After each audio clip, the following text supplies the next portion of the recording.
I think Aswat is a good representative of the Arab community. It's very accepting, it's very inclusive. It's a family.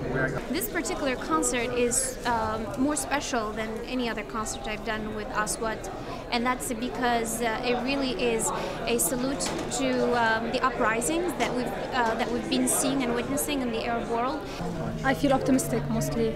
Change was bound to happen at some point, and I think there's a huge momentum now that we need to basically ride and hopefully implement more changes for the good of us and for the good of everybody in the world. I'm excited especially because I feel like my homeland, Egypt, has finally found its voice and that they're not scared anymore, and that the youth, the educated middle-class youth who has been so oppressed for so long, have finally found an opportunity to really change their country. Egypt changed, there's no question about that. Do you feel it in the street, you feel it from the people, from children. Never felt that I have hopes as much as I have now. Many years of waiting that moment of freedom, now it's here.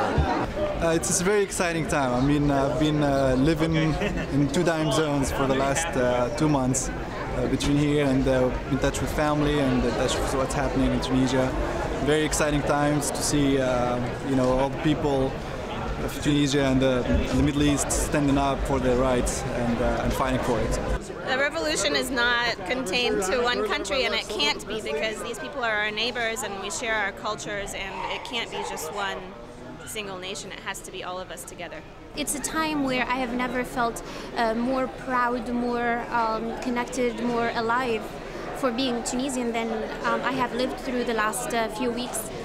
I think all songs were pretty interesting because of the poetry around the patriotism, but the one that really just is tattooed in my soul is the Tunisian national anthem, and it was the opening act of the concert. It's a very special song. You feel it flowing through your veins, and that was a very exciting moment. The one about Jerusalem, I feel, was especially striking, and I could feel myself starting to cry because that was a really beautiful, nostalgic piece of music that really expressed the emotions. Well, the national anthem, of course, I had goosebumps, so it's definitely touched me.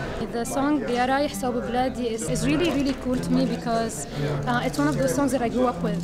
So I used to listen to it all the time at home, during wartime, during peacetime. To have it sound by someone who's not Lebanese also means a lot more to me, because it means that the song that did not only affect me as a Lebanese, but also lots of other Arabs.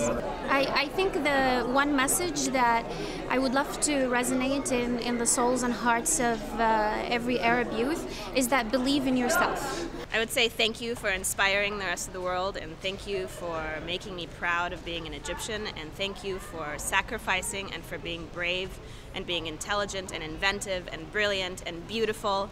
They just changed the face of the planet, and I want to say thank you. I feel that they made us really proud by representing this very peaceful image of the Arab individual and basically reinstilling that pride in us. They just went out and showed the world that they could be peaceful, organized, and that they have aspirations just like everybody else in the world. 5 years from today, I hope that the youth have a brighter future, that the country has a true democracy, and that equality comes to the nation as well as freedom. I'm hoping to go back there and be really proud.